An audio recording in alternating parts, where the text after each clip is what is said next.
नमस्कार, are Nayak Hindi education में आपका स्वागत है। जैसा कि आप सभी जान रहे हैं कि हमने नेट सेट से संबंधित जितने भी पाठ्यक्रम में सिलेबस है उसके अकॉर्डिंग वीडियो बनाना शुरू कर दिया है। तो चलिए आज हम अध्ययन करते हैं जयशंकर प्रसाद का प्रसिद्ध नाटक ध्रुव स्वामिनी। पहले हम ध्रुव स्वामिनी नाटक का जो भी सारांश है, जो समरी है, हम उसको जान लेते हैं। यानी हम नाटक की जो शॉर्ट समरी है उसका हम अध्ययन कर लेते हैं, क्योंकि एग्जाम में कहीं से भी प्रश्न बनते हैं। तो पहले यदि हमें नाटक पता रहे या नाटक की कहानी स्पष्ट रूप से पता रहे तो हम किसी भी प्रश्नों का उत्तर बराबर आसानी से दे सकते हैं। तो मैं तो यही कहूँगी कि आप पहले जो भी है उसका डीपली पढ़ाई करें, डीपली अध्ययन करें और उसके बाद प्रश्नों की सीरीज चालू करें।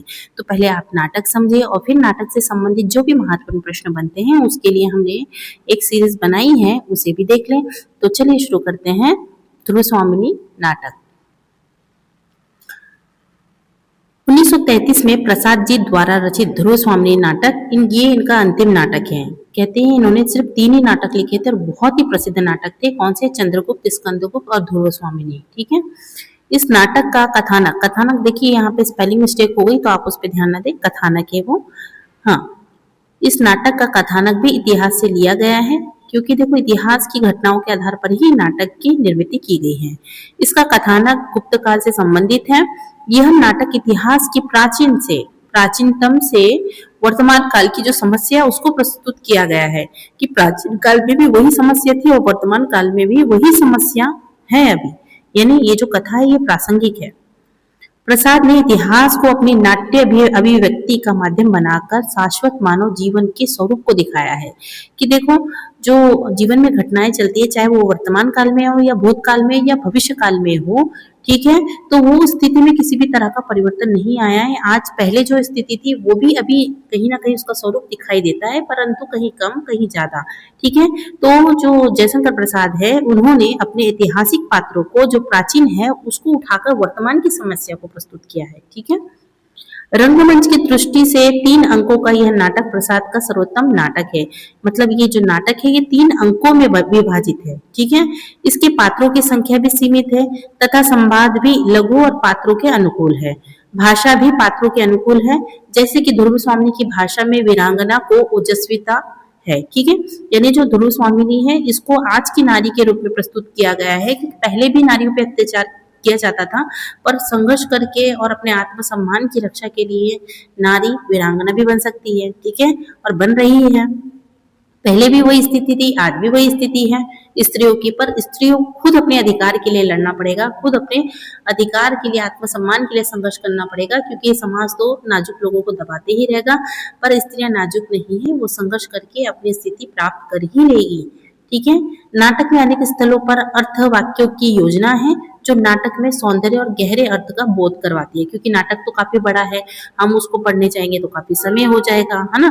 हम उसको पढ़ तो नहीं सकते, हमें एग्जाम के दृष्टिकोण से पढ़ना है, इसीलिए हमें ये जो शॉर्ट समरी है या इस नाटक की कथा वस्तु है केवल उसको जानना है। और जो मेन मुद्दे बनते हैं कि नाटक कितने अंकों का है, कब लिखा गया था, इसके पात्र कौन से हैं, इसकी प्रमुख जो उद्गार जो है या वाक्य है वो कौन से है, किसने किसको कहा, ये बहुत सारी चीजें पूछी जाती है। तो ये सब हम करेंगे बाद में, पहले हम कहानी तो जान लें नाटक की।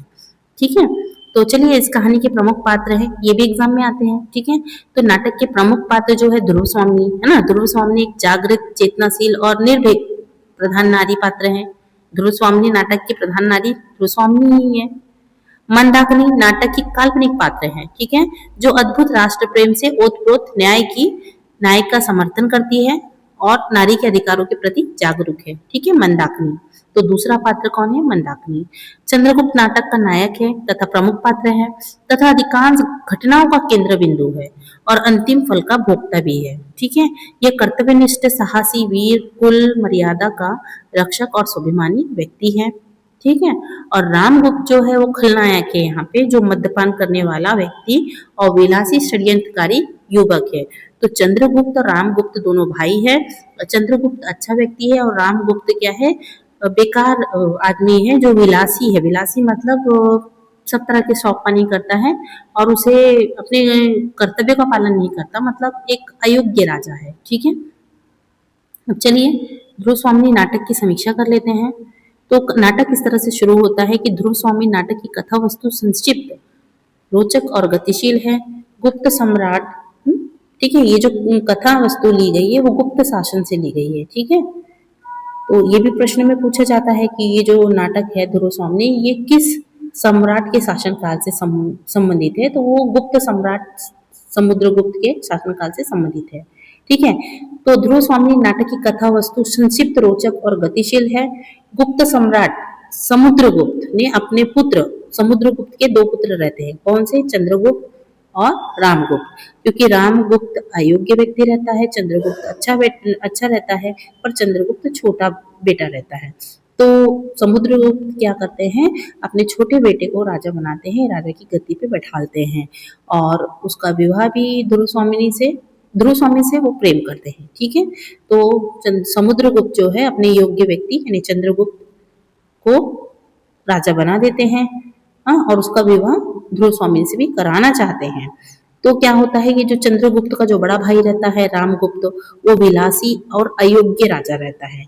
वो समुद्रगुप्त की मृत्यु के पश्चात क्या करता है, रामगुप्त शिखर षड्यंत्रकारी, जो शिखर उनका दुश्मन रहता है ना, उसके साथ सहयोग कर लेता है और क्या करता है, राजगद्दी पे बैठ जाता है, चंद्रगुप्त को हटा देता है।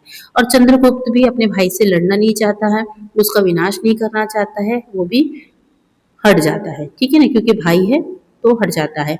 और उसका जो विवाह है ध्रुव स्वामिनी का, देखो यहाँ पे थोड़ा सा कोई कोई कहता है कि उसका विवाह हो गया था चंद्रगुप्त का, पर चंद्रगुप्त का विवाह नहीं हुआ था, मुझे लगता है वो दोनों प्रेम करते थे, ध्रुव स्वामिनी और चंद्रगुप्त।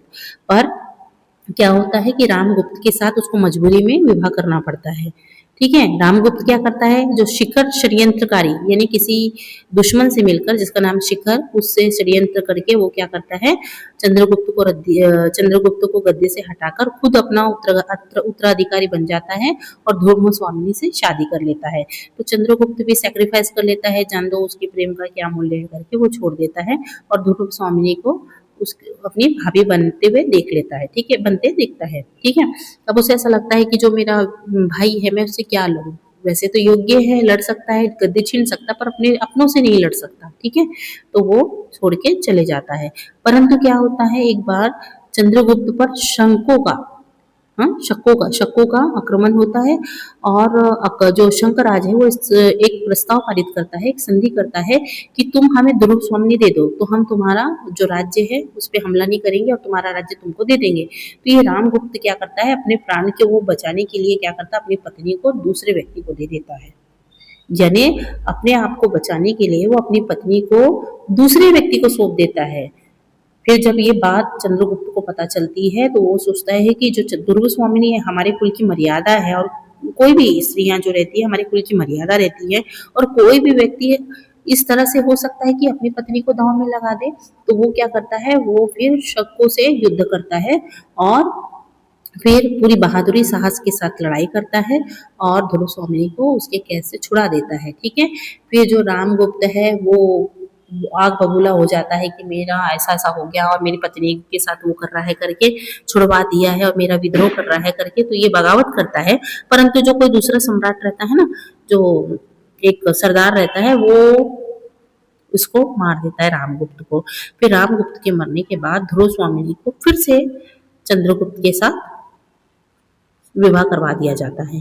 तो कहने का तात्पर्य ये है कि जो प्रेमी रहते हैं चंद्रगुप्त ध्रुव स्वामिनी वो आखिरी में मिल जाते हैं और रामगुप्त जो विलासी व्यक्ति है, जो अयोग्य राजा रहता है, वो क्या रहता है, बाद में उसका विनाश हो जाता है और चंद्रगुप्त एक योग्य राजा है जो अपनी बुद्धि, बल और साहस के दम पे क्या करता है, अपने शत्रु को परास्त करता है, अपनी जो स्त्री है, होने वाली स्त्री है, उसकी मर्यादा की रक्षा करता है, उसके आत्मसम्मान की रक्षा करता है और उसे एक जो सम्मान का पद चाहिए वो देता है और उससे बिल्कुल उसको बिल्कुल मर्यादा और उसके साथ विवाह करता है और उसको पूरा सम्मान और इज्जत देता है, ठीक है।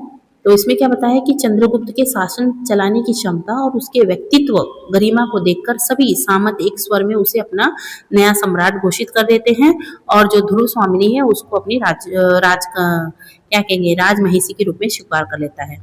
चारों ओर से निराश जो रामगुप्त रहता है वो चंद्रगुप्त पर आक्रमण कर देता है क्योंकि उसको गुस्सा आता है, किंतु एक सामंत द्वारा उसकी हत्या कर दी जाती है तथा चंद्रगुप्त का विवाह ध्रुव स्वामिनी से हो जाता है, ठीक है। तो इस नाटक के अंत तक संघर्ष चलते ही रहता है।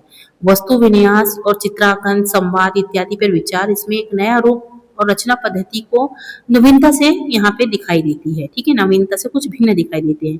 तो आशा करते हैं कि आपको ये नाटक समझ में आया होगा। ठीक है, सादे और सिंपल तौर से आप यही याद रखना कि समुद्रगुप्त के दो बेटे होते हैं, एक चंद्रगुप्त और एक रामगुप्त। चंद्रगुप्त अच्छा बेटा रहता है और रामगुप्त तो विलासी मतलब अयोग्य व्यक्ति रहता है, जो सिर्फ मदिरा पान करना और बाकी चीजों में रहता है। उसे प्रजा के हित के बारे में सोचना या उनके लिए जीना मरना उससे कोई लेना देना नहीं है। और ध्रुव स्वामिनी और चंद्रगुप्त एक दूसरे से प्रेम करते हैं, परंतु क्या होता है कि जब रामगुप्त छल से क्या करता है, चंद्रगुप्त को गद्दी से हटाकर खुद बैठ जाता है और खुद उसके साथ विवाह कर लेता है। तो चंद्रगुप्त सेक्रीफाइस कर लेता है और अपनी ध्रुव स्वामिनी को रामगुप्त की पत्नी बनने देता है। और वो तब तक भी कुछ नहीं बोलता है, किंतु जब देखता है कि वो घर की मर्यादा का कोई दूसरा उल्लंघन कर रहा है तो वो सहन नहीं कर पाता है। और मेरा जो भाई है अपनी पत्नी को दूसरे दुश्मनों पर सौंप रहा है, उसकी इज्जत मान मर्यादा का ध्यान नहीं रख रहा है, तब ऐसी स्थिति में क्या होता है, जो चंद्रगुप्त है अपनी सूझबूझ बुद्धि का प्रयोग करता है और दुश्मनों को विनाश करके वो ध्रुव स्वामी को उनके कैद से छुड़ाता है। और रामगुप्त जो है उसको कुछ नहीं करता, वो सजा तो नहीं देता, परंतु एक सामंत के साथ उसका युद्ध होता है और वो सामंत के साथ लड़ाई में उसकी मृत्यु हो जाती है। अंत में ध्रुव स्वामी और चंद्रगुप्त का विवाह हो जाता है। तो आशा करते हैं कि आपको ये नाटक समझ में आया होगा। इससे संबंधित जो भी महत्वपूर्ण प्रश्न बनेंगे हम उसकी एक सीरीज चालू करेंगे, सीरीज बनाएंगे, जिसमें बारीक से जो छोटी छोटी चीजें जो एग्जाम में पूछी जाती है हम उसको लेंगे। हमारा केवल एक ही उद्देश्य है कि पहले आप डीपली पढ़ाई करें, क्योंकि चंद्रगुप्त नाटक है क्या वो आपको समझ में आना चाहिए। ठीक है, यहाँ पे जितने भी उपन्यास और नाटक बताऊंगी मैं वो सिर्फ कथा वस्तु बताने के लिए है। ठीक है, कथा वस्तु आप लोग को बताएंगे और उसके बाद उससे संबंधित महत्वपूर्ण प्रश्न बनाएंगे, यानी हम डीपली पढ़ाई करेंगे तभी हम नेट सेट क्रैक कर सकते हैं। तो आशा करते हैं कि आप सभी को समझ में आया होगा। समझ में आया होगा तो लाइक और सब्सक्राइब करें। धन्यवाद।